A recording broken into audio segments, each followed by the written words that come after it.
back to A Well-Designed Business. My name is Luann Nigara, and I'm so glad you found this podcast. Together with my husband Vince and our partner Bill, we have grown our company Window Works from the ground up. So I know and I understand the challenges you face in running your interior design business. I also know that your talent alone isn't enough to ensure your success. So on this podcast, we talk about strategies and practical steps to help you grow your business. But make no mistake about it, we have our share of fun here too, mixed in with those aha moments that I love so much. This isn't fluff. Nobody has time for that. Whether you are a new interior designer or a seasoned designer, I am here to help you create and to manage the kind of interior design firm that you dream of. It's straight talk and it's action. Are you ready? Let's get started.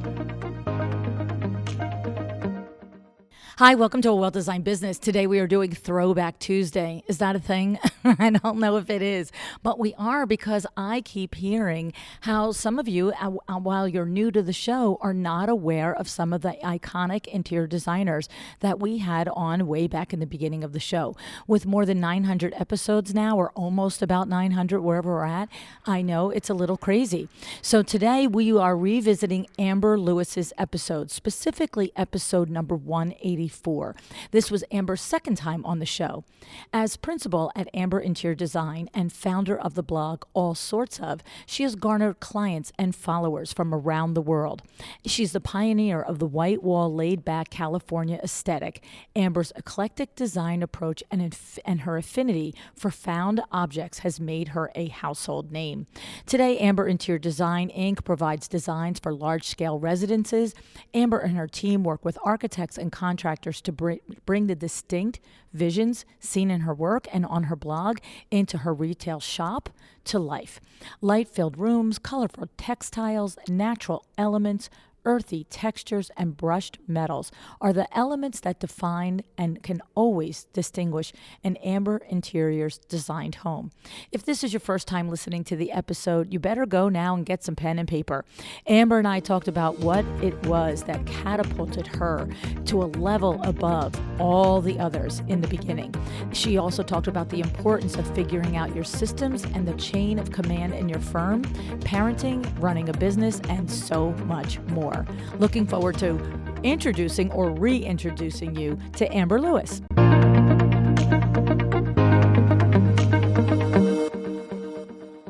Hi, Amber. Thanks so much for coming back on the show today. Luann, I am so excited to be back today. Thanks for having me again. I am too. This is like crazy because your first show was on not so long ago, and the amount of buzz that your first show generated, I said it to you. I knew it when we were in the conversation that it was a great show and that you were just so giving and so open. And when you were like, I'd like to do this again, I was like, heck yeah, lady, let's do it. I know. I had a great time doing it, and I thought it was really fun. And as soon as we got off air, I was like, you know what? I got to come back. I got to talk about other stuff. Like, nobody wants to hear about my Instagram. I mean, they do, but I think people really want the nitty gritty of like, how the hell did she get here and what happened? What's her story? It's the truth. Let's get the scoop. It's the truth. So, it's a wide open book. I just said to you off air, I usually have a whole list of questions that I kind of want to ask, but I just feel like there's so many different directions that we could go. And I thought, let's just sort of dive in. And one of the things that you said to me on the other show, at the end of the other show, was that here you are, you've got this big business and all of this success and this nice company, and you still were just as recently as, 2 months ago, sitting and thinking, I need some answers to some things, and where am I going to get them, right? And that's how you actually found the podcast. So yes. Tell us a little bit about, because I think most people think that once you get to that level, hey, it's easy street and I just show up for work every day and make things wonderful and go home. So what kinds of things are you struggling with? Well, where would you rather start with? Things that you're struggling with now a little bit, or things like from the beginning that you're like, hey, I could tell you this was hard, but I found my way through it and here's what it was like. What do you prefer? Yeah, I mean, there was definitely one of the things that going into interior design business, and that was one of the things that I didn't necessarily know from my previous, if you listen to the last podcast, which I hope you guys all did, but the last one, my last job that I was in, I wasn't really involved with the majority of like the nitty gritty of what went down behind the scenes, the bookkeeping, the invoicing, the contracts. I mean, I really had to find my footing on my own with all of this stuff. And over the years of consulting with lawyers and consulting with whoever, I've probably changed my system and changed like the way that do business 15 times. And that's the truth. And one of the things that even as I grow and every time we get a new client and every time I kind of, step into what I feel like is a new whole realm of my business, I have to check myself to make sure I'm doing it right. I'm working on a different caliber of clients than I ever was when I first started. When I first started, I was doing a room, and now we're building houses from the ground up, and they're, the size of a city. So like I have to really know what I'm doing. I'm serious. Yeah. And so there's a level of, because this isn't something that I think a lot of interior designers specifically are very freely giving up this information. It's almost like this dirty little secret of like, I'm not going to tell you how much I charge, or I'm not going to really go into details of how the ins and outs are. I really had to kind of figure it out on my own and go down a hole of just like, man, am I doing it right? So about 2 months ago, we were kind of in contract to sign on a pretty big job, and to date, one of the biggest jobs I will ever do, and probably hopefully won't be the last one I ever do this big. It's amazing. But for some really big clients and really, really reputable, incredible architect firms and contractor. I mean, just this world, I'm like, I'm too much of a small fish in this big pond. Like I better come with knowledge here. And so I was just making sure that my contract was buttoned up and making sure that I was charging what was right for, how I'm going to be doing this. And I struggled with whether or not to charge hourly and whether or not to charge a flat fee. Like I've gone through that. I've done that dance back and forth. So I kind of just like found your podcast because I was like, you know what, I'm going to just hear if she talks about it with anybody else, of like how they bill and what they do. And it was really informative for me because that's how I actually got turned on to Kimberly Selden's business. And that, I mean, it wasn't, I would say specifically for me, I think it was more of just like an affirmation. Confirmation, yeah. It wasn't really, I didn't like have any like bing, bing, bing, like this was great, but it was really helpful to know that I was on that, like the same par, like everything felt the same pricing structure and like the way that I was doing contracts. My contracts are a lot more in depth. They're numerous pages long. It's a little less simplified basically because we're doing so much construction. There's like a lot of liability clause stuff so that I just, whatever. And I have numerous NDAs, which non-disclosure agreements. So like, it's all fun and games and cute when everyone sees like, oh, wow, she's just going to blast every project. Like, no, I have the ones that I can talk about, and then the multitudes of ones that I don't talk about. Because so the there's a lot of like is requesting the NDA, you mean? Yeah, absolutely. There's higher profile clients that we have that just can't say anything. And I just have to kind of make sure I cover my bases with that. I have to be really careful all the time. Like it's so hard for me because you're so open. I know.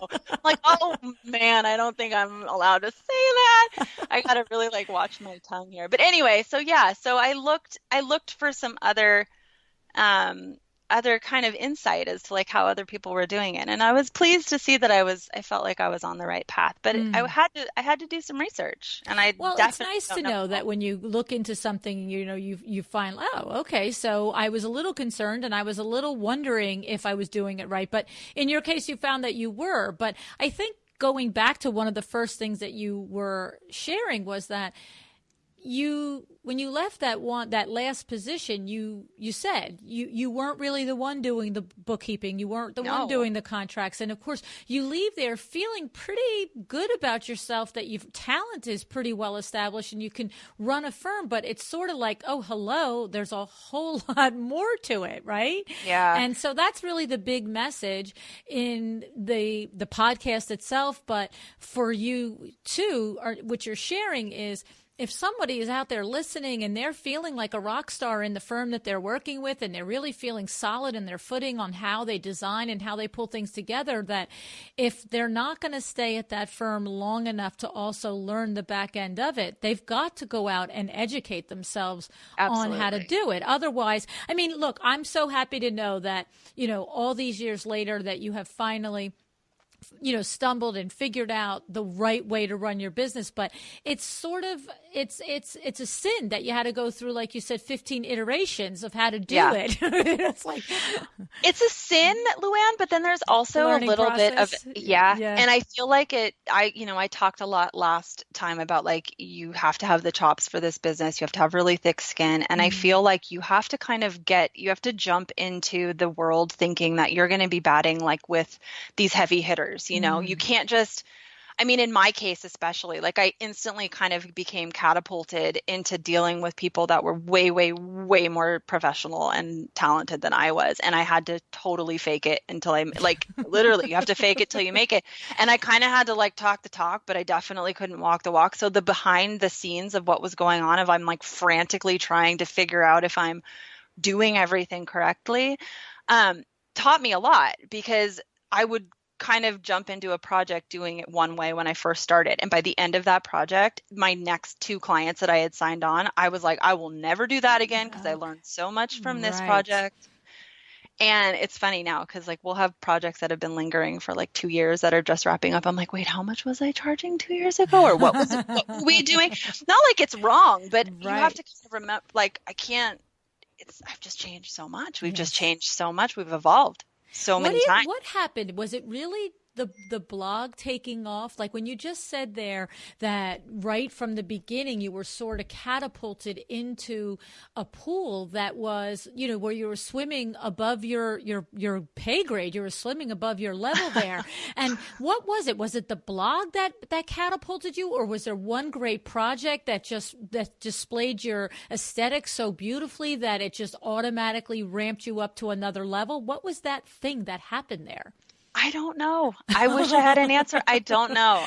This is maybe where luck comes in. I don't know, because I feel like maybe because when I first, I don't know, I've never had to really self-reflect here. So maybe let's say, if I had to look at that and really kind of decide what was the turning point for me, or what exactly was it, I think there was always a little part of me that was maybe a couple steps ahead of what is ends up becoming so trendy that you're sick of seeing it. So where there's a part of me that was there was a lot of these really amazing, hip, cute clients that were coming to us, and they were starting a family, or they were building their houses or whatever. And they were on the cusp of knowing it's like skinny jeans. It's all of a sudden everyone's like, what the hell are skinny jeans? And then everybody's wearing a skinny jean. It's kind of it was that little bit of a line that I crossed where I think I was just ahead enough that I was really one of the only ones doing a certain look, or really kind of had put my stamp on whatever however you describe my look, California eclectic, as that was kind of my vibe. And then it slowly kind of filtered into so many other designers' work, and so many other people started to kind of do it. And I think those that knew that I was doing it were kind of already working with me. So by the time as I'm evolving and showing different work, those clients are wanting the next thing. So I kind of jumped in front of the wave before it crashed. Well, that's a particular skill, though. Even if I can hear you having a hard time literally describing it, and you said you hadn't self-reflected on it before, but I know that to be a skill in almost every industry. There are always the people that are just a little more intuitive, they just get it a little bit more.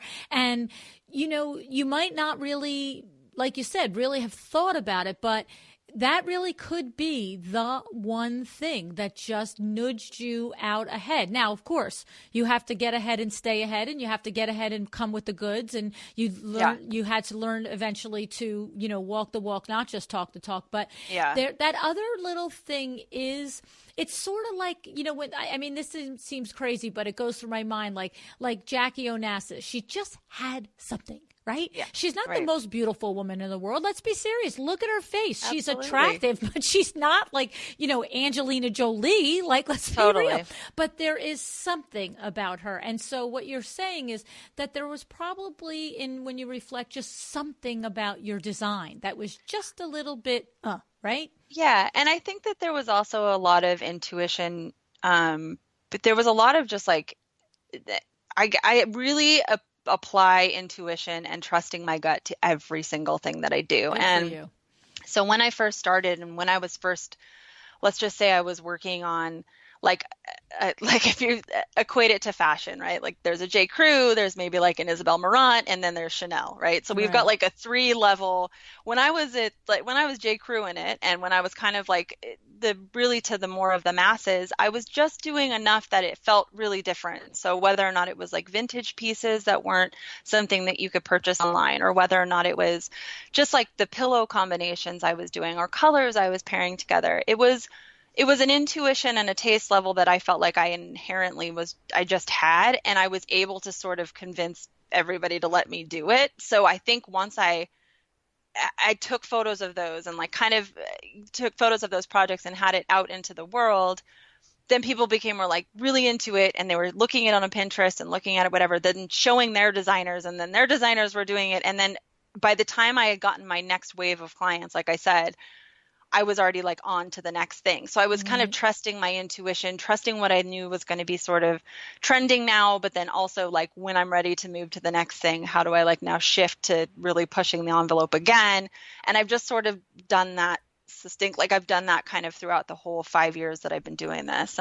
Just sort of trying to one up myself each time and not do the same thing twice, which is actually which is really tough to do, by the way, because clients want me to do the exact same thing over true too, and over again. They want the Amber Lewis look, right? So I have to kind of convince, like, no, this is the new Amber. That's so yesterday's Amber. I always like make the joke, like, please, that's so 2014.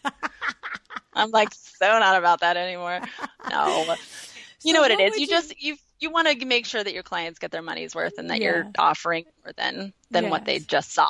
Right. You don't want to see that. I hear that. Yeah. So what would you say to somebody listening, though, that is it simply the message in that is to trust your instinct and your gut if you're looking and you're designing a space and something just strikes you as this maybe doesn't quite follow the rules or make sense, and just go with because we can't just say to people, well, you had a great instinct and you were ahead of the curve, because they can't duplicate that. You know what I mean? I know. Well, that was amazing for Amber. We're all beat. You either got it or you don't. See ya. No, it's not like that at all. Well, that's it. So there has to be something in there that you could say, like I heard the intuition, and I love that. I love trusting your instinct and trusting your gut. But what could we say to help somebody who's like, okay, but a little bit more? How do I do it? Yeah, I think it's just knowing or being. Here we go. Let's be comfortable with evolution, everybody. Like we can all. I think it's being comfortable knowing that your style may completely change 14 different times from 1 month to the next. And it's like complete design bipolar. We're like 1 minute I'm in love with this thing, and another minute I'm in love with another thing. And I think for someone who's out there listening and trying to be, this designer that's not peg-holed into one thing, I think you have to be open to trying something different, A, and B, also evolving, knowing that just because you did something in 2014, that's not what you have to do in 2017. And you can also, be confident and stand firm in your relationship with your clients, that you're saying like, no, this is exactly what we're going to do, and you're going to love it. And this is why you're going to love it. And you don't want that because you're showing me a photo. So obviously it's been done. My favorite clients are the ones that don't show me photos.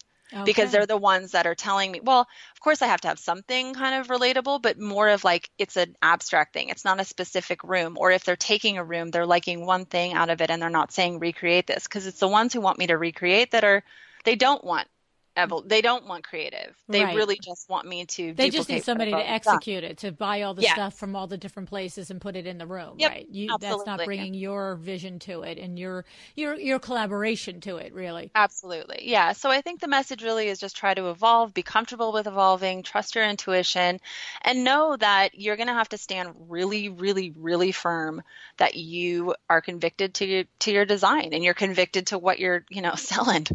And Gotta, do you feel that is that one of the things that you had when you were younger and starting out, that yes. even though you were younger, you just was like, no, this is it? Yep. Okay, so Yep. that's unusual, I think, for a younger person, let alone designer person. Do you know what I'm Right. saying? So that would be good advice in there to be, if you have a sense of your own style and you have a sense and confidence of yourself as a designer, don't be swayed. Don't be talked out of a vision, to stand there and, fight for the vision. And for, look, I don't think for one second that you're expressing someone's home you should design to look the way you want, not they want, but that you're talking Oh, about no. the Yeah. places where you move them along and just tweak it. Yes. Right. Yeah, absolutely. Because you can look at my portfolio and I hope I like use the reference, like I would hope that you could kind of call me up on a lineup, like, a prison lineup out of anywhere. Like you'd be able to tell that that was my room, but that no two rooms would look the same. So what I Right. hope is that, there's sort of, if you peg my style as just my name, right? So there's a little bit of amber in all of it, so that even from the jobs that I was doing in 2014 versus the ones that I'm doing now, there may be elements that are exactly the same, but they've all evolved and look different and don't, feel like the exact same room that I'm just cranking out over and over and over Right, again. exactly. So, and then look, like you said, people really do, if they've missed the first interview, have to hear it, because your evolution of how you came along and became in business is an interesting story. But to that point, standing in your space there as a young designer and really saying to the client, look, trust me on this. That just is who you are, right? Yeah. It's just who you are. Yeah. So Yeah, if it's not somebody, they have to cultivate that. They need to cultivate it to be in business to begin with, but it's absolutely. for You both can't run sides. your own business if you can't stand there and sell what you're like, and be convicted to what you're selling. So if Right. you're trying to say to someone they have to, use pink curtains, and by no means you don't even think that they should use pink curtains, you better tell them that they should use pink curtains, because you've presented it now. You don't want to look like a jerk now by saying, "Oh, actually, now let's change that." No, because then they're going to get uncomfortable. Right. Everybody's going to then like go, "Well, do you like it or do you don't like it?" So Right. once you Right. say it, That's you better it. know. That's it. I've mentioned Vince LaTuca on the podcast before. He's long since passed away, and I used to work with him in the late '80s and early '90s, and he was so famous for that. He was such a highly regarded New York interior designer, and he Yeah. just did the best work. And it was the truth. I can remember being on projects with him, and he would stand back and look at me, and he'd say, okay with that lamp. And I'd be like, what? He'd be like, well, it's gorgeous now, darling. Like, Yeah. it was there and that was it. There was no going back and no being wishy-washy about it. Right, you can't. You absolutely can't, because if you're wishy-washy about it, you're kind of setting that tone to clients that they, They you can know, challenge or yeah, question or wonder or absolutely. be afraid. Yes. Yeah. Yeah, Yeah. it's crazy. And I also too, like I've definitely like learned my, I didn't just come out like let's say come out of the womb saying that. It's not like I was like, "Yep, this is exactly what's going to happen." I definitely had moments where, man, I was challenged and a client was like, "No, I really want this." So you have to pick and choose your battles. But Mm. I think if you come convicted in a presentation, if you're ready to kind of like make this vision happen and know what you are, if you can stand on your own 2 feet, the minute you show any kind of sign of weakness or wavering, then they focus on that too. And Right. that's been like one of those things that I've really, really, really noticed, especially actually with contractors and developers. Oh, yeah. They're the ones that like you give any kind of inkling that you're unsure about something, and they will just like make sure that it actually goes wrong no matter what. Well, it's the truth. It's almost sometimes, and I hate to put a whole bunch of people in one single boat, but I have for many years experienced the same thing. It's almost like there's times when I just want to look at them and go, "Can we all just play on the same team? Like, why do you have to be adversarial about this? Like, Right. what is that Absolutely. about?" You know? I mean, we're getting to a point where like that is less and less and less, but I've definitely come across a lot of that kind of as I'm kind of growing the business and sort of the more people that we work with, where it's a lot. I mean, dealing with the trades and dealing with so many egos involved and kind of so many people involved, so many cooks in the kitchen, if you will. It's hard to make sure that your voice is what stays from the minute you walk in to the minute you walk out. Right. Well, and part of being able to do that, in addition to growth, personal growth and personal confidence, is having done the very best that you can do on the project in the planning and the presentation stage, so that you really are confident in your work. Like, you can't just phone it in and then stand there and shove it down everybody's throat. You cannot just phone it in. That is for sure, Luann. Trust me, I'm trying to figure out a way to just phone it in, but I'm such a control freak that will never happen. I make the joke that I'm perpetually on the verge of like, do I build an empire, or do I just kick it where I am right now? And I swear the problem with building an empire would be that I would have to delegate, and I would have to really kind of step my way out of every little last decision. I mean, the other day they were asking, like some of the girls in my work were laughing because they had to get approval on toilet paper holders. And then it was like a back and forth, and I'm driving, and finally I pulled over and I went, you know what? I don't really care. Right. Like, listen to this. Can you guys believe this? What's coming out of my mouth? I don't care. I trust that you're going to pick the finish, and I don't even care. Just do it. And they were like, whoa, are you okay? Are you right. Do we have to take our temperature, or what's going on?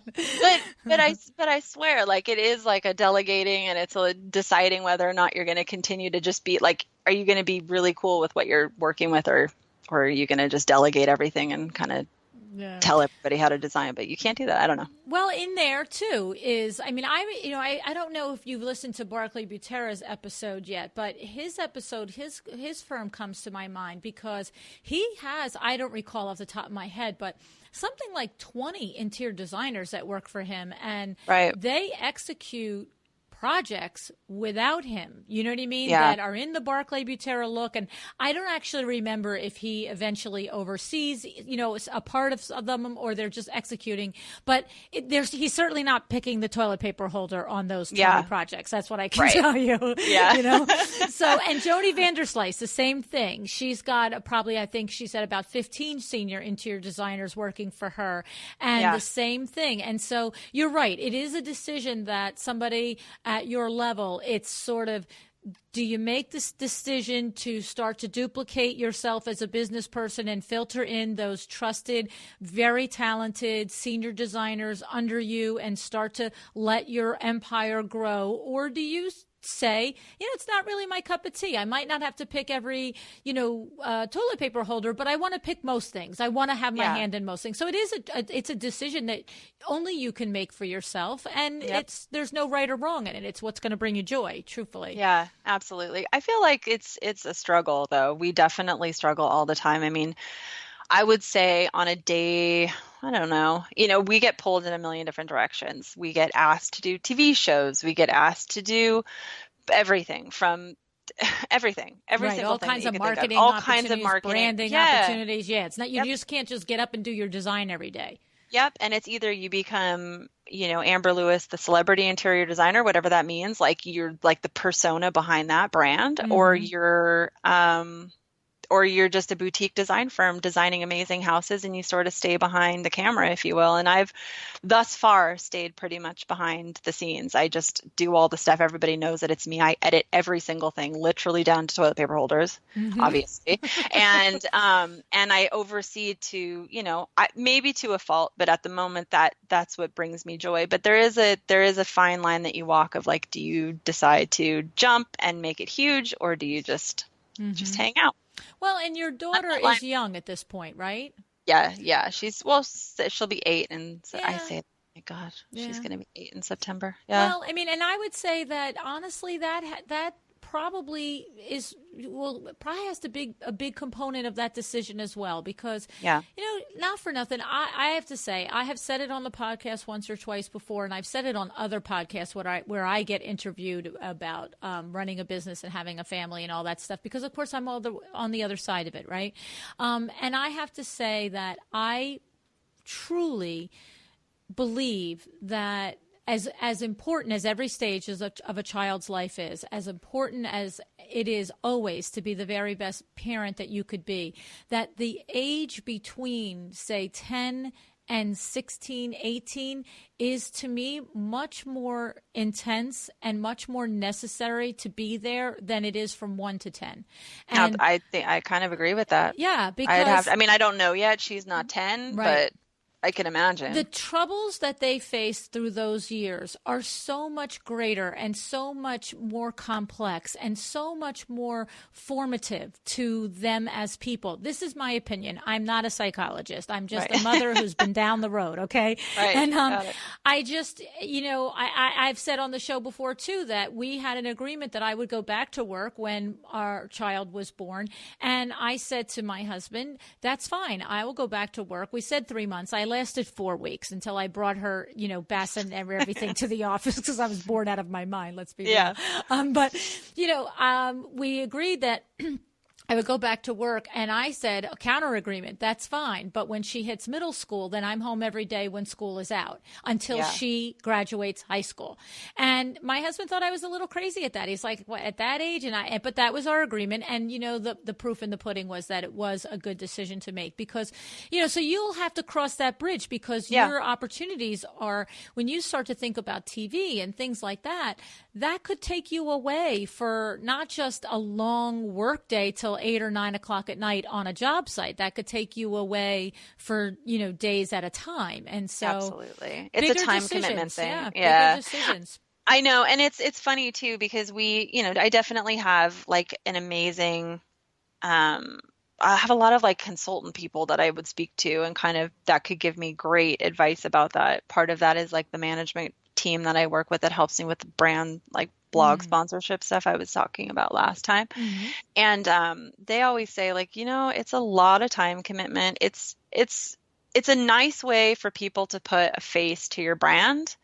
And if you're really kind of into that, like if you think about what Nate Berkus has done for Target, like all of his line of stuff, I mean, he did such a great job with Oprah, and he was so cute and so lovable and so great. And he's just really solidified such a name for himself. And he is a great one to think about because he was just one of those guys that he had an amazing design firm. He probably didn't need to do any of that stuff. And in fact, I know his design firm, I'm like was listening or reading something a long time ago, like he has 2 lead, I think, main girls there, and they basically run the show. And I think he kind of phones a lot of it in, and I think he oversees what he oversees, but I believe the majority of his stuff is product. I could be wrong, but I'm pretty sure. Right. And he's solidified such a name for himself. And on the back end of that, I don't necessarily think a lot of that becomes a monetary, you don't make a lot of money for a long time. It's one of those things where like you devote so much time at first that you're shooting, you're designing products, and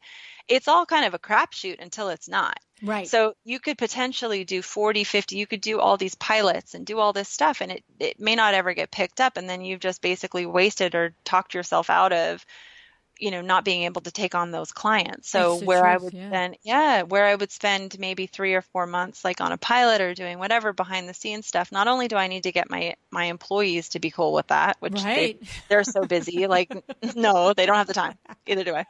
But on top of that, like you also are away all the time, and it's not even a sure thing. So by the time you're done, it's all said and done, you're it's always an evaluation, and it depends. Like, and for somebody that's already a wife and a mother and has multiple employees, it is a decision that ripples down. So, interesting. Now, one of the things that you said at the very beginning that I wanted to go back to was that you said sometimes this industry is an industry where people are like, I'm not so sure that I'm going to let you know that I'm not so sure, right? You were just like, right? And so talk about that a little bit, because I think that was the biggest eye opener for all of us listening to you last time.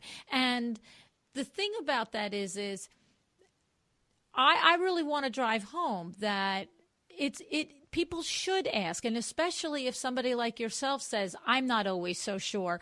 So what do you suggest? I mean, other than talking about it, where do you suggest that people go to find out, designers go to say, how do I talk about flat fees? How do I make comparisons? How do I understand? Like when you came out and had to run your business and you found out, what did you originally do, and what would you suggest that people do now, like that could cut some of the agita away for them, that you're learning experiences? You mean, everybody, here's one of the things that I can kind of go down a road. I could go down all kinds of roads, but one of the things that I'll sort of hone in on so I don't kind of take anybody down too much of a wacky wild ride of where it's been since I got here. But essentially, so one of the biggest things that you have to figure out right out of the gate, and if you can figure it out, it will save you years of up at night ripping your hair out. I mean, invoicing is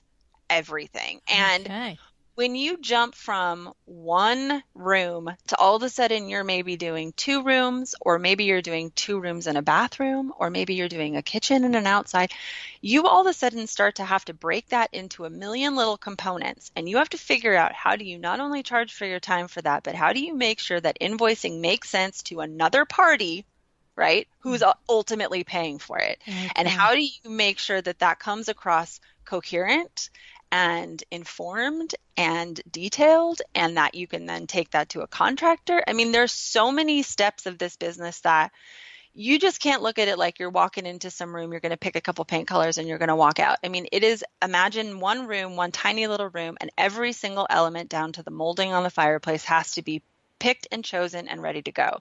And so we tried 493,000 different invoicing programs. And I am not even kidding. Like, I think I was like at QuickBooks, and then we did FreshBooks. And at one point I was just hand doing them. I mean, I was like retyping them. It was ludicrous what I was doing. And we finally landed on Studio Webware, which I don't know if you've heard of this before. This is a complete endorsement for them. I'm not being paid, but if they want to call me and thank me afterward, I would actually want to thank them and hug them all day long. So they have this amazingly intuitive program, which really just shows you reports of your profit margins. It shows you like your selling versus what you're making versus when it's in stock, has it shipped? I mean, there's a whole way to simplify and organize your life. And it was by me logging on and doing the Studio Webware after figuring out all the duds before that. I can tell you that this was the thing that really helped me to hone in kind of my business. So lesson 1, invoicing is a huge one. 2, figuring out the contract. And I didn't really know where to look. So back to your question of like, how does someone look for that? And I kind of just bought a couple of books on Amazon just about contracts, period. And it wasn't even design specific. And so part of me just started to kind of put pieces of the puzzle together. I really just sort of made an outline of what does my project look like from start to finish? What are, every time something went awry and a project passed, and by awry, I mean like if there was a mistake made or whatever, how I would write that down and be like, make sure my next contract, it includes that clause to cover my butt, right? And so I would write this stuff down, and I kind of just over the years had compiled a list of things and addendums to where I started, which was a really, really basic contract. And that basic contract was just pretty much just a jumbled contract from numerous other ones that either were like from this a couple business books and contract books that I had pulled from, or even just looking online. And so then, I hired obviously an attorney. I didn't just put this together, but whatever, I had someone look it over. And then now I have the very like in-depth contract that I have now, which really kind of covers all my bases. But it was through learning how my process is, what my mistakes were, whatever, and kind of eliminating that I really kind of decided what my my way moving forward was. So invoice, contract, those are huge.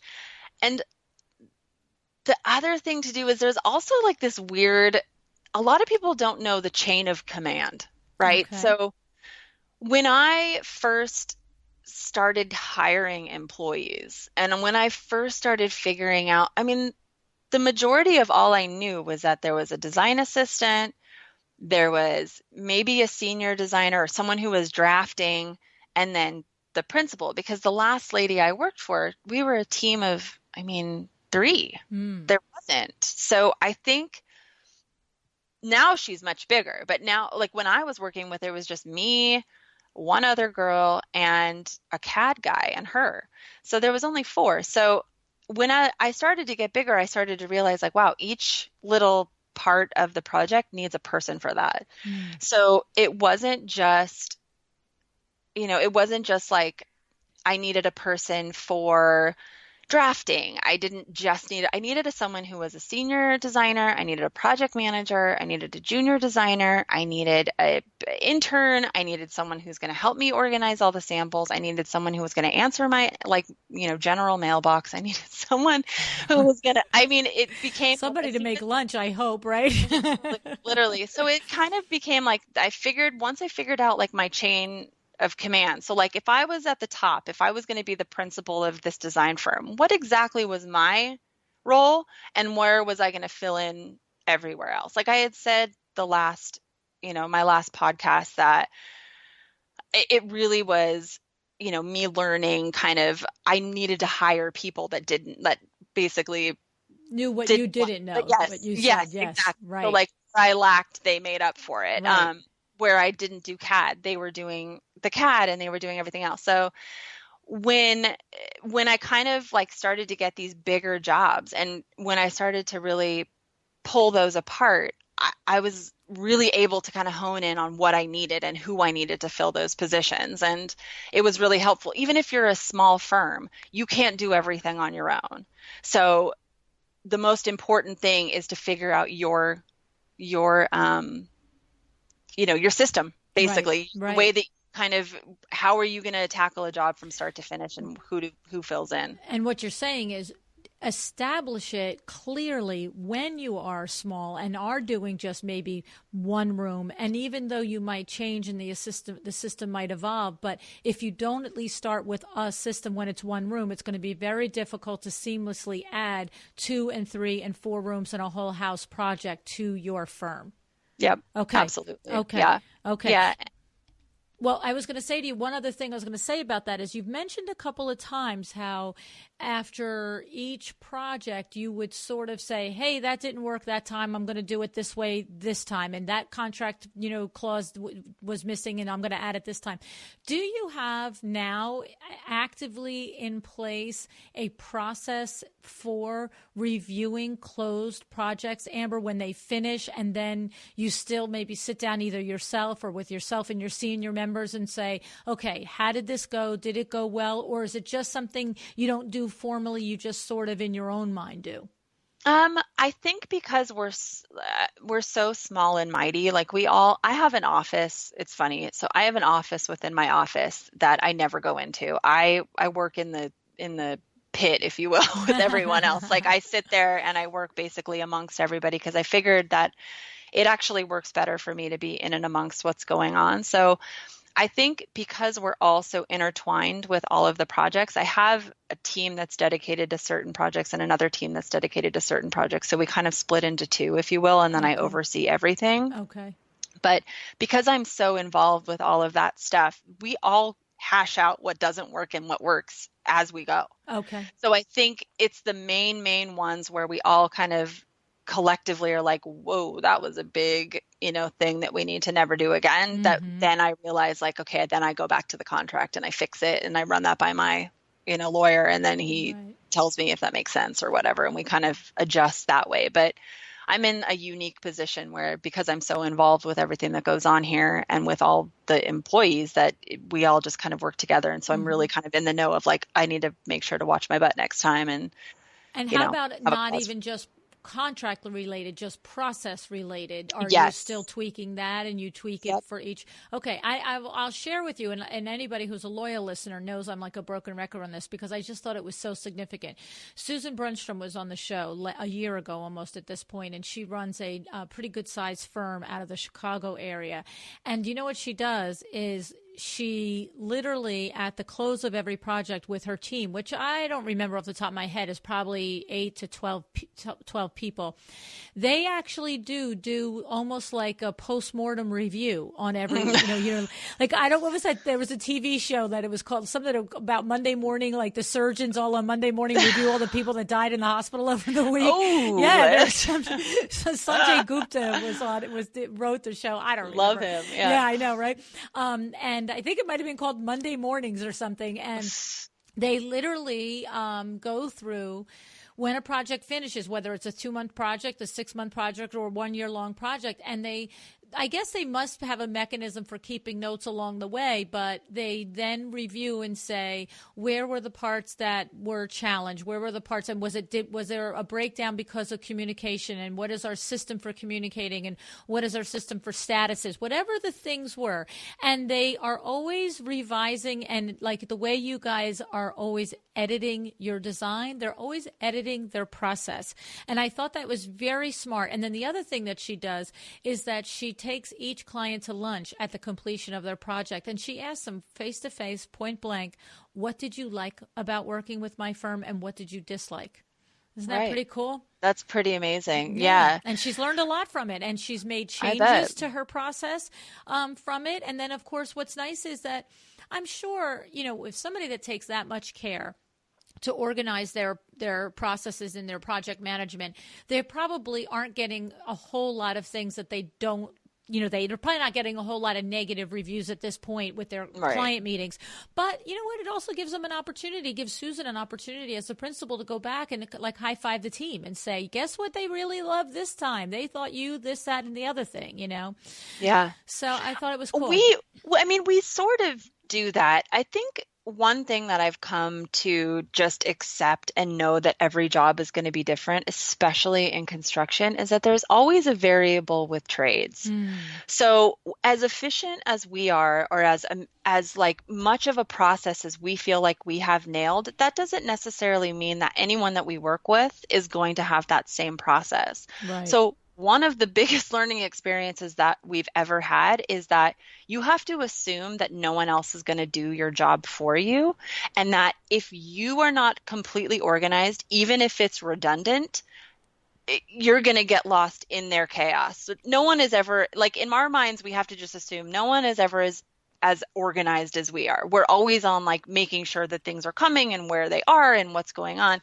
And we end up following up, incessantly with vendors to a point where like everyone's like, you just called. I know, but we're still waiting for an answer. So are you going to let me know an answer or whatever? And we feel very strongly that if we keep our organization solid in here, that we know that we're going to do 10 times more work than anybody that we ever work with. So like vendors or tradespeople, but it makes us feel good and comfortable knowing that we're checking all of our boxes and dotting all of our I's and crossing our T's, because we do so much detailed work that they may not ever think about and do.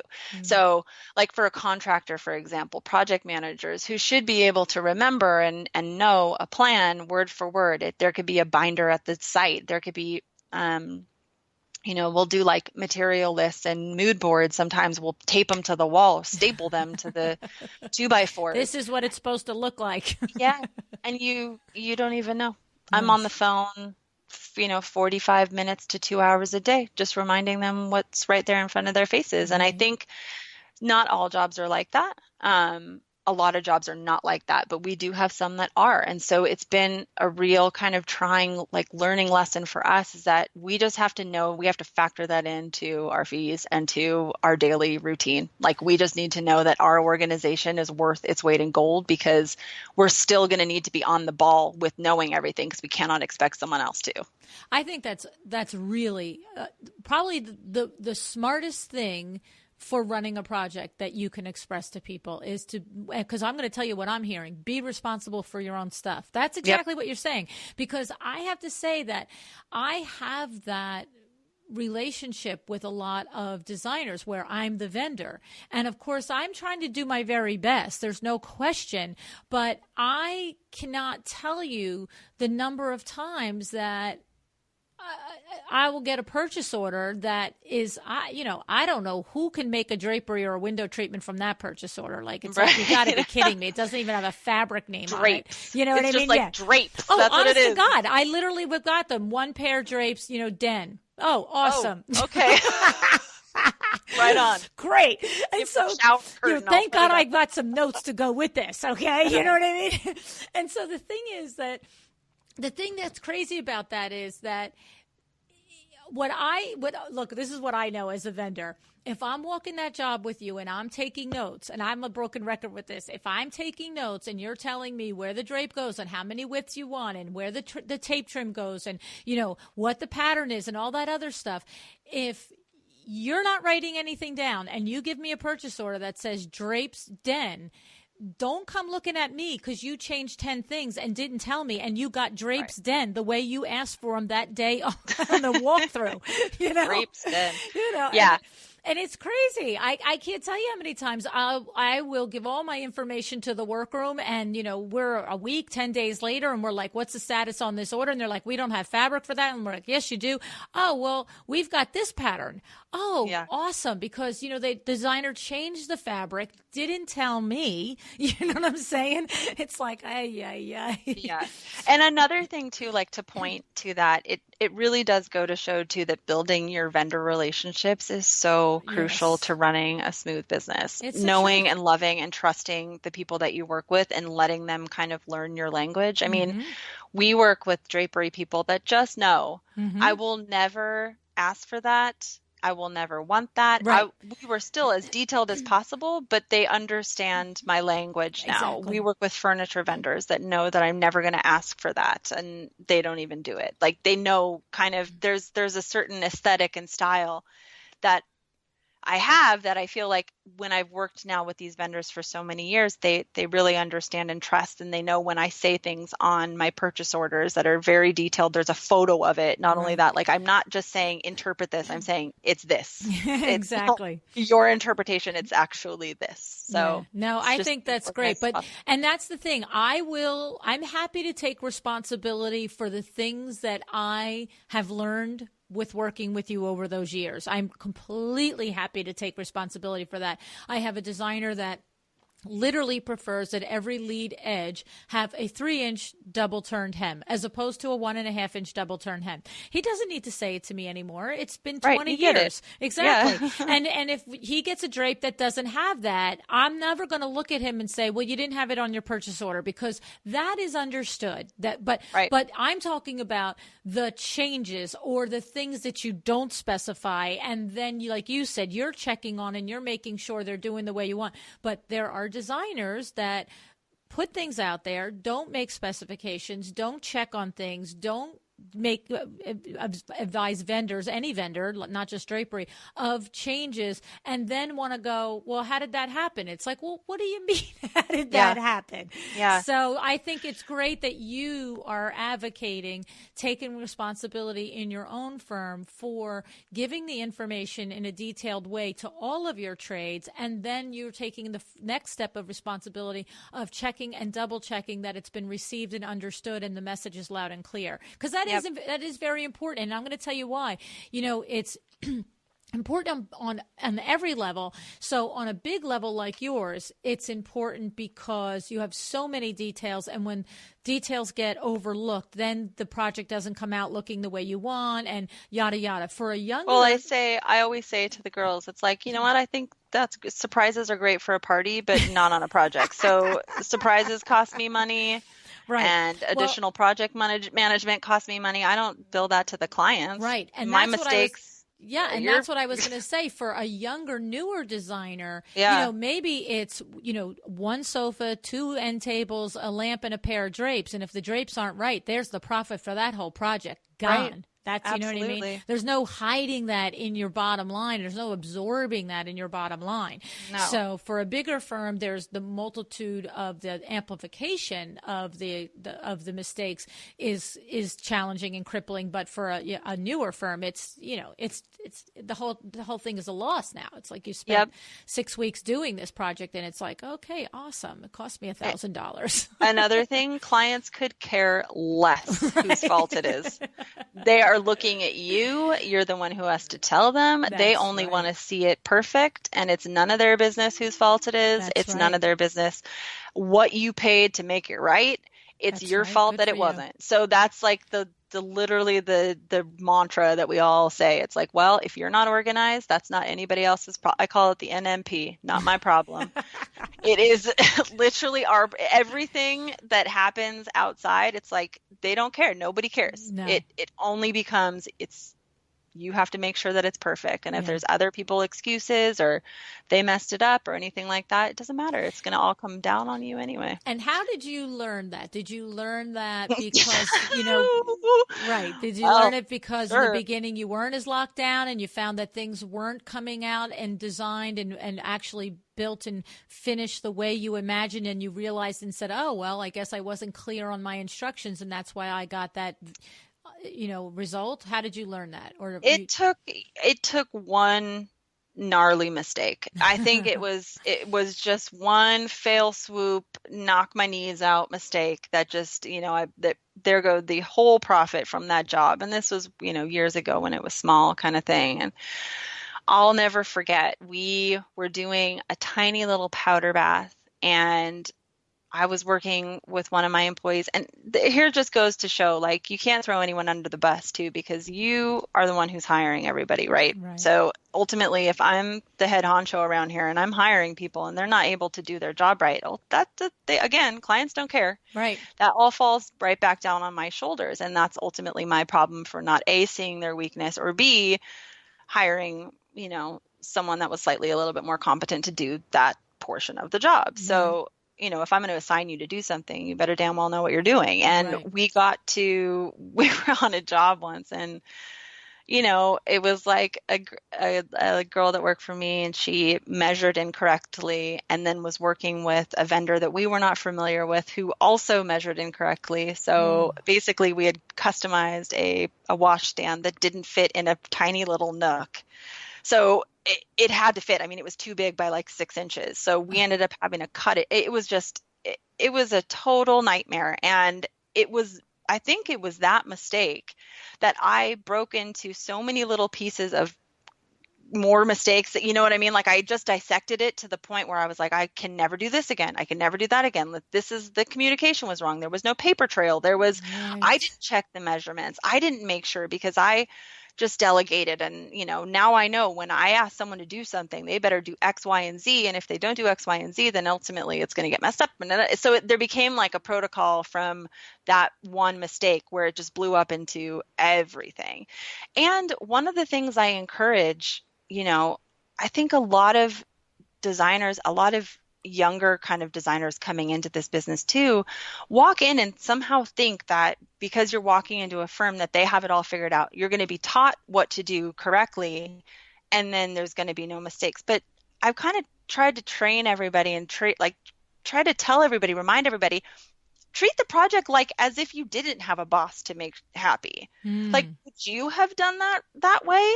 I mean, would you have caught that mistake if you weren't trying to just get it done? Right. Or if you like critically think your own. Think about it. Right. Don't just execute. Just don't follow, you know, the road in front of you. Actually analyze what you're doing while you're doing it, and have enough confidence to say, you know, Amber, are you sure? You want to do this here because it won't get through the door. Don't just follow the motions. Like, actually do like you gotta participate in the steps, especially if you plan on going on your own one day. That's one thing I'll definitely tell you. If you ever want to work for someone else and then get as much knowledge as possible and then go for your own, treat it like you are really having to focus on what you're doing and not just, you know, stepping through the motions and kind of going through what you think you're supposed to do, because ultimately it's not always that way. I mean, we go in and we measure a room, let's just say, but we sometimes forget that there's molding that's there. Or we Right. don't take that photo of something that I'm obviously going to need to see if I wasn't physically there to see it, or Right. measure how high the window is from the bottom of the floor and measure the space.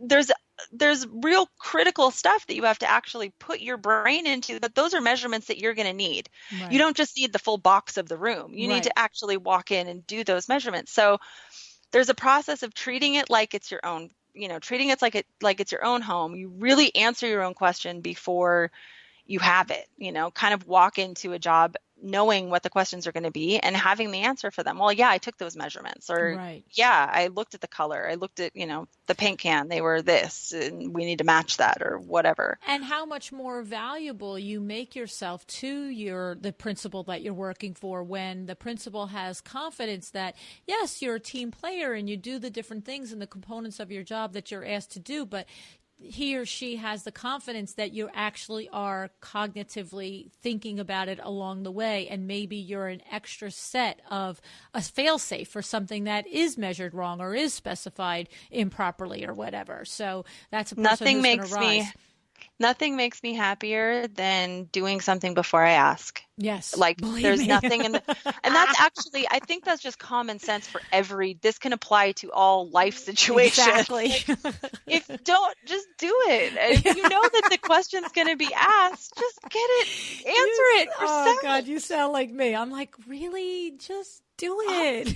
Obviously, obs.com, duh.com. Like it's a series of like me banging my head against the wall sometimes. Like, yeah, Oh, actually, it's no longer like that. I have a stellar team. yeah, that's how I am. I was just The about to best. say the same thing with Kimberly. It I'm was the same before, way. yeah. It's just Yeah. like, oh, thank God for this kid. Yeah. I mean, really, I have such an amazing, talented group of girls that are super efficient, and everybody wants to kind of, Yeah. nobody wants to Well, I see like a the message that you problem. said in there too, because if I don't know if you remember it from Kimberly Seldon's first interview or not, but she said the same thing when she had an interior design firm for about 10 or so years, and she said she was struggling and the firm wasn't necessarily profitable, and she felt like most projects were sort of a pain in the neck, Yeah. and she just was like ready, she said, almost like to walk away from interior design. And as a last ditch effort, she hired a business coach, and she said one of the most significant lessons that she learned from the business coach was that everything is her fault. And she Yep. said at first she was like, what are you talking about? But then she explained just what you explained. Yes, you have people in place. Yes, they have to be responsible. Yes, you have vendors in place. And yes, they have to be responsible for their jobs. But ultimately, you run a much better company and a much more successful company if you understand that everything is your responsibility. And, Yep. you just have to, you can't just say, hey, they got that part, And so I think it's awesome. I think it's great. I mean, I'll tell you what, you're really something else. I am so glad that we got connected through the Design Bloggers Conference. Yeah. I mean, it's just, if I were having this conversation with somebody that is, what it is to me is to keep reminding myself of the level of success that you have achieved and how you are so just blatantly blazingly willing to be honest about sharing these things, because you're right. Most of the time when you have such a level of success, it's sort of like, well, I don't want to tell you how hard it was. Yeah. Yeah. So it's something. It is very hard. And it's definitely one of those things, like I said in the last podcast, that you have to have the chops for it. Not everybody can run their own business.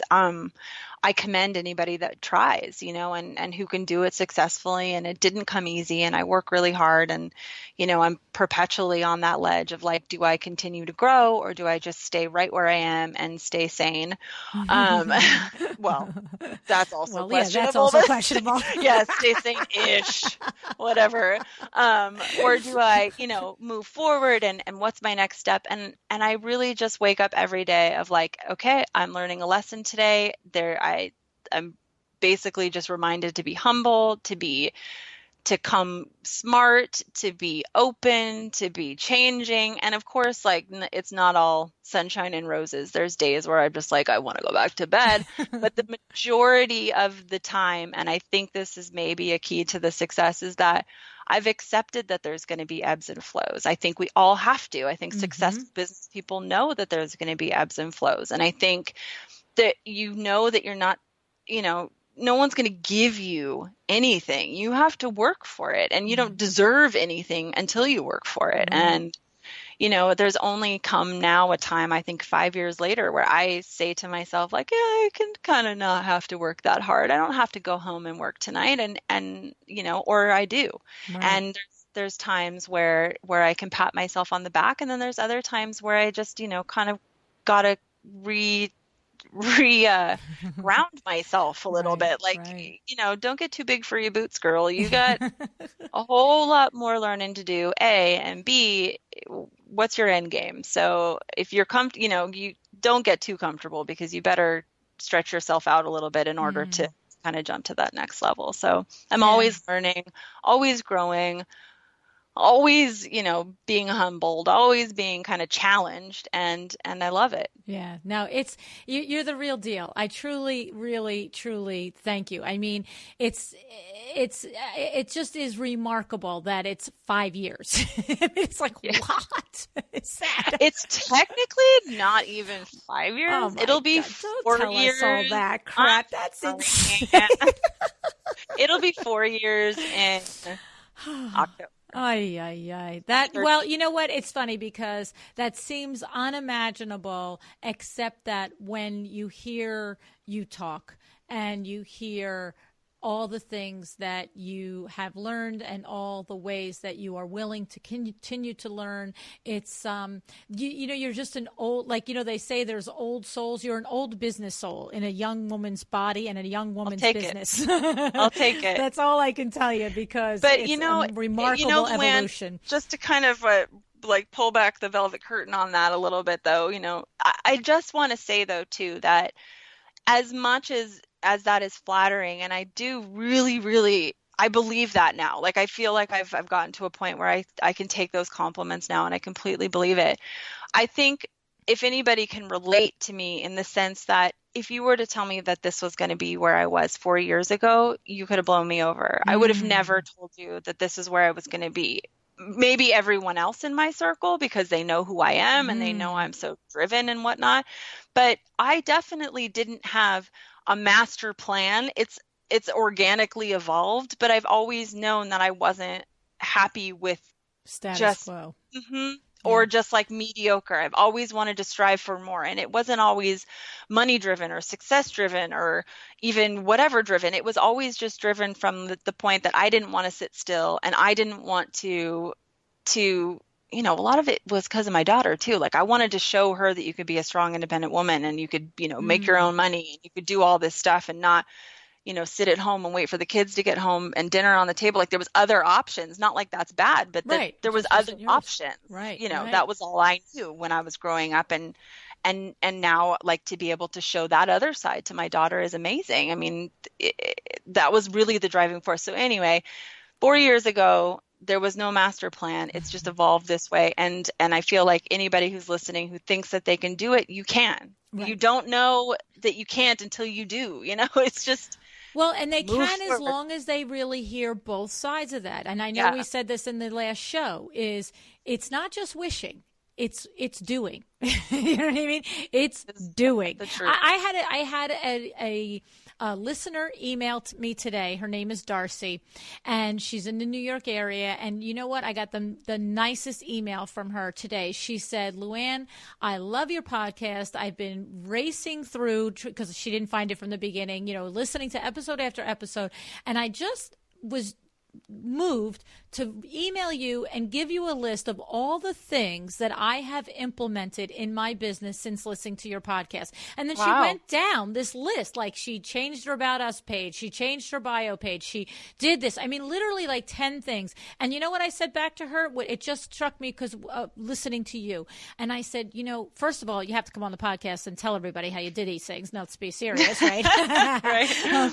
But the other thing is, I said to her, you know what? I I am so happy for you, because do you know how many people hear the great ideas, kick them around in their head, and then 2 weeks later don't do them? I said, how amazing for you that you don't just listen to what other business people have done that are successful and then just say, oh, that's awesome, and maybe one day I'll be awesome too. That you're actually taking action. And that just reminded me of what you are. You know, you didn't know that you were going to be this person and this entity 4 years ago, but the fact of the matter is it didn't happen because you were just designing rooms and waiting for the universe to, you know, tap Amber Lewis on the shoulder and say, here, you're amazing. You know, you literally, I can hear it, both this podcast and the last podcast, what you said, you're driven. You are truly driven. So I'm a doer, not just a thinker. That's it's the step between just thinking about it and actually doing it. They're two totally different That's things. right. And until you do, it's just a thought. Well, and it's the truth, and it's like the same thing with I gave the presentation at the IWCE, and the title of it is you know, excellence is a decision. You know, you can learn all day long how to be excellent, but until you actually decide to do it, it is just what you said. It's just an idea.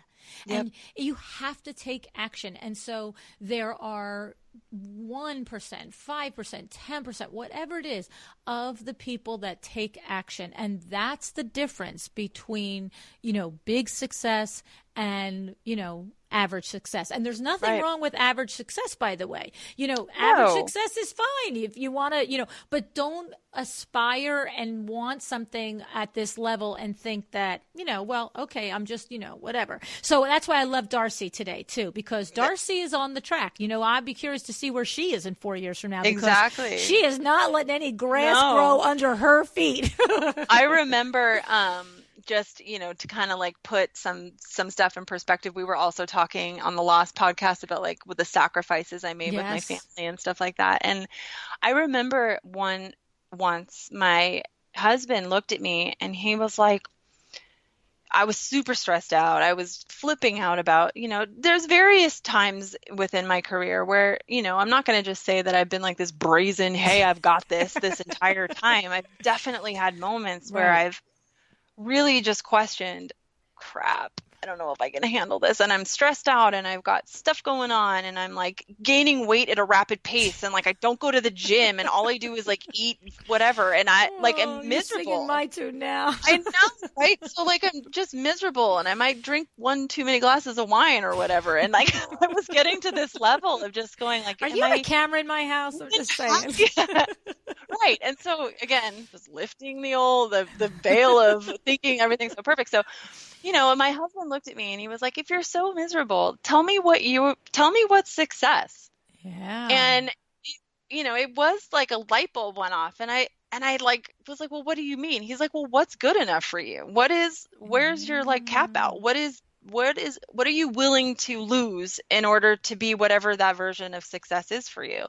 And so I thought long and hard about that. And I think where I turned a big corner for myself and where I kind of remind myself often, like go back to that kind of like humbling, like get over, you know, get out of your big boots kind of thing, like chill a little bit, is that I don't know what my version of success is. So I'm just proud of myself every new client I sign still. Right. Every single time I sign a job, I'm proud of myself. I don't have this crazy goal that I'm trying to get to. I just want to continue to do what I love and continue to do it well and one up myself every single time. So, you know, I hear you exactly, because I feel like it's the same thing. It's like, for me, there's an inner bar of, have I done it the best I could do it? And that's when I have those moments of, like you said, where you're like, oh my goodness, and, you know, pass the wine and I didn't get to yoga again, because it's sort of like, you know, that's my frustration. And when I have those, it's when I feel like, okay, I've got 5 things going on and can I honestly say I'm doing all 5 of them to the best of my ability? And that's my bar. You know what I mean? Yeah. If I know that, hey, I finished the day and I did everything to the best of my ability and everything wasn't perfect, I'm okay with that. But I struggle when I'm like, yeah, not so good on that today. You know what I mean? It's like, that's where I'm going to bang myself in the head and I'm going to go, okay, big girl panties. Let's do this a different way tomorrow. Make it happen. Yeah. Exactly. And also don't be a victim about it. Tomorrow's a new that's day. it. You're going to rise again and you're going to learn that's from the this hugest mistake. thing. Don't you think that's the number one thing for me? I think of a truly successful entrepreneur is not put off by a failure. It's like you mentioned it several times in the conversation. When something goes wrong, figure out the solution for it and don't repeat it the wrong way the next time. There are no failures. I was asked to do an excerpt for a book for somebody recently, and apparently the chapter that she was working on was the failure chapter, and I got like 6 questions about describe your failures in business. I swear to God, I stood there. I was like, I finally asked my husband, what would you say was our biggest failure? And he just looked at me. He's like, we had a failure? I'm like, right. That's what I'm saying. Yeah. Because there is no failure. It's all lessons, right? Exactly. Yeah. I just feel like, and that's, to me, a big differentiator with somebody who truly has some drive and has that entrepreneurial streak, because it's all the journey. It's all part of it. It all makes you who you are. And you've expressed that so many times. And I'm so grateful for hearing you express it in the filter of your career, that it's just, it didn't go great this time. Do it different next time. Don't fall down and crumble. Like, what are you doing on the floor? Get up. We got another project to do. Exactly. And also, there's no time to whine when you're trying to, ain't nobody got time for that. Nobody got time for that. We all got the only wine is in that Cabernet glass. Let's be real. Exactly. Let's get real.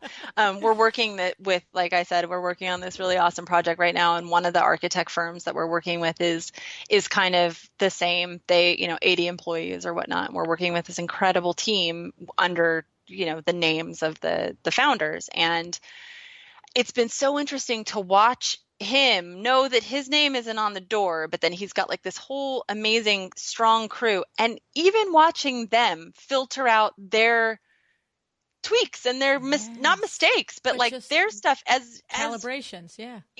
As freaking talented and as serious and amazing and world renowned as they are, there's like moments of weakness a little bit. There's moments of being like, wow, they're humans. Oh my God, what a concept. We're all trying to figure this out.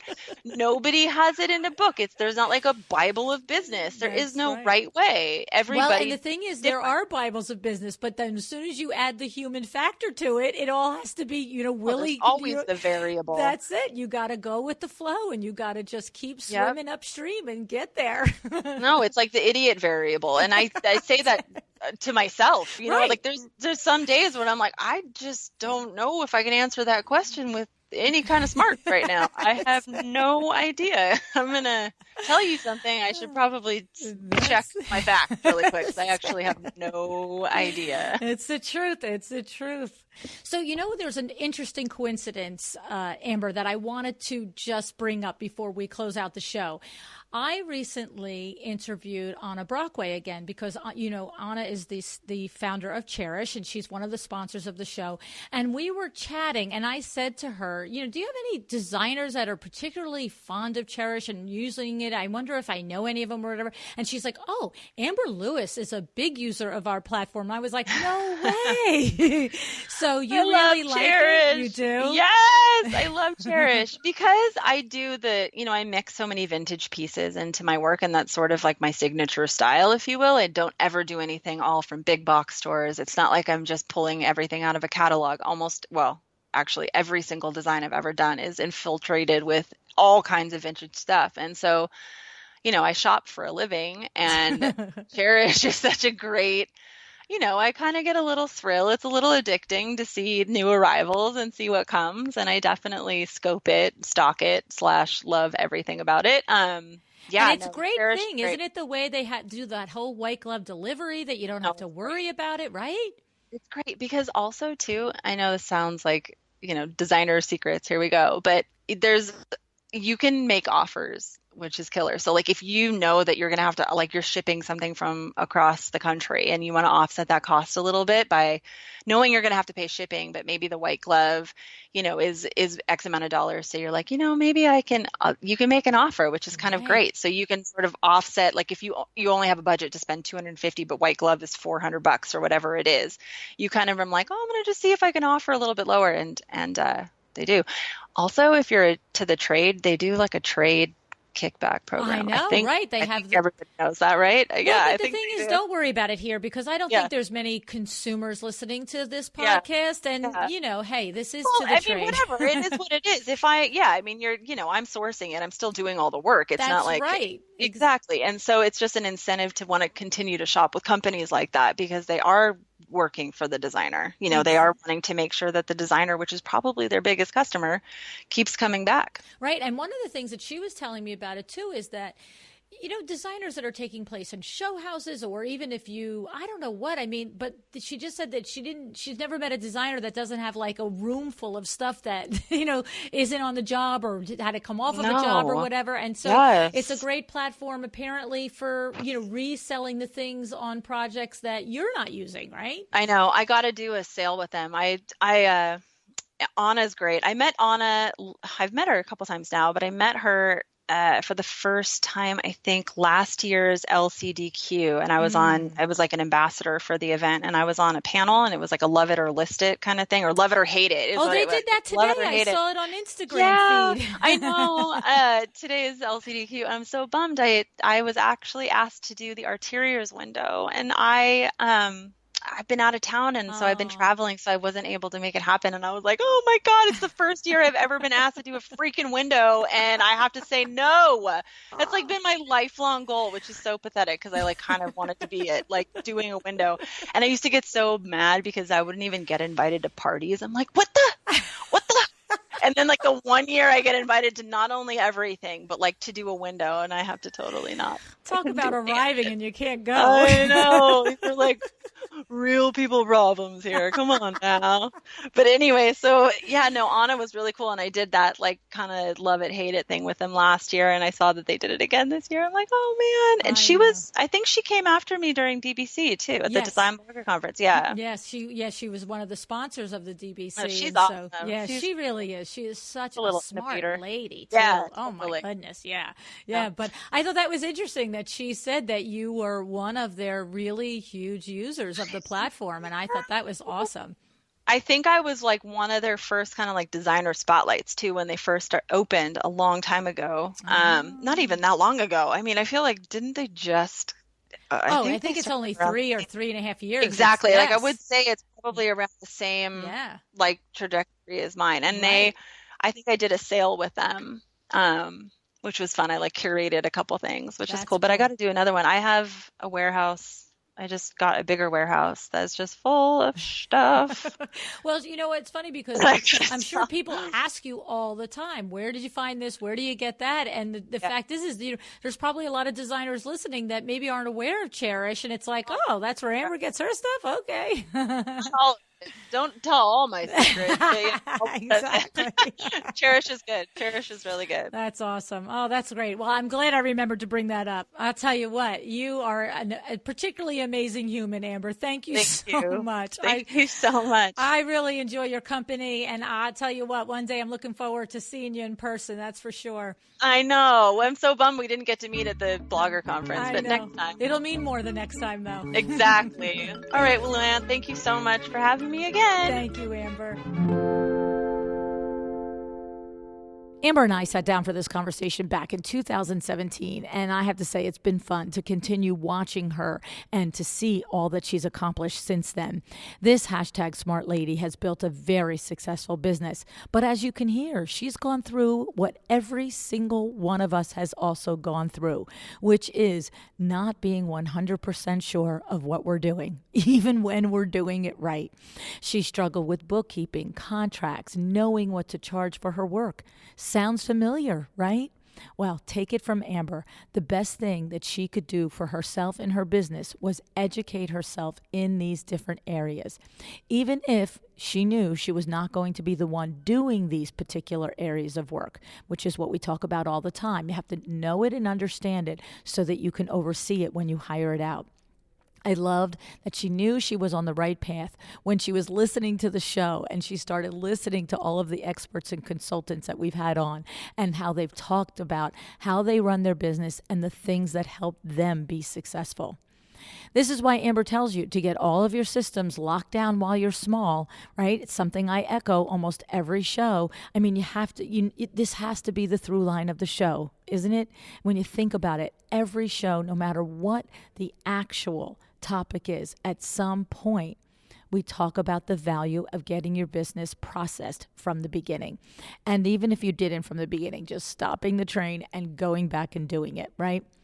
Amber mentioned how important it is because especially when you do get large, because this is what makes the difference in being able to execute a project smoothly and professionally, right? Although she said she and her team edit and revise their processes with every project to make sure that they're updated and to always ensure that they are doing it the best they possibly can. Great advice. Okay. The other thing that she said was a game changer was invoicing. In her words, invoicing is everything. And so this is something to be very, very sure. What is the point of doing any of it if you're not invoicing and collecting your money, right? I love this conversation with Amber. She's a sweetheart. I hope you loved it too. She's funny. She's sweet. She had a lot to share. And I think that when we hear from iconic accomplished business people like Amber, to know that they had the same struggles, doesn't it make you realize I don't need to feel bad about this anymore? I don't have to put my head in the sand about it anymore. We all go through it. We all understand it. It's just when would you draw that line in the sand and decide for yourself that it's time to lock it down, right? Because that's the beginning of it all clicking into place for you. I want that for you. I hope you do it. Decide to be excellent.